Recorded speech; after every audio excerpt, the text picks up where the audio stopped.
Hi hello నమస్తే మొత్తానికి గెలిచేశాం. ఈరోజు ప్రపంచమంతా ఎదురుచూసిన ICC women's world cup final 2025లో ఉత్కంఠభరిత పోరాటం జరిగింది.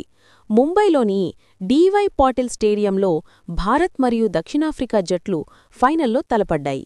ముందుగా టాస్ గెలిచిన సౌత్ ఆఫ్రికా మొదట బౌలింగ్ ఎంచుకుంది.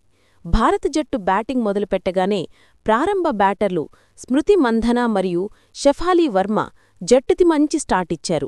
మధ్య ఓవర్లలో కెప్టెన్ హర్మన్ ప్రీత్ కౌర్ అద్భుత ఇన్నింగ్స్తో జట్టు స్కోరును స్థిరం చేసింది.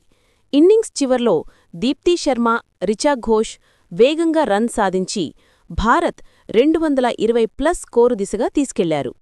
భారత్ చివరకు ఒక పోటీకి తగిన స్కోరు అందుకుంది.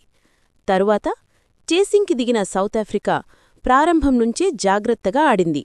కెప్టెన్ లారా వూల్వార్డ్ అద్భుతంగా ఆడి 98 బంతుల్లో 101 పరుగులతో సెంచరీ సాధించింది. ఆమె ఇన్నింగ్స్ సౌతాఫ్రికాని పోటీగా నిలబెట్టింది. కానీ మరోవైపు భారత బౌలర్లు తమ అద్భుత ప్రతిభ చూపించారు.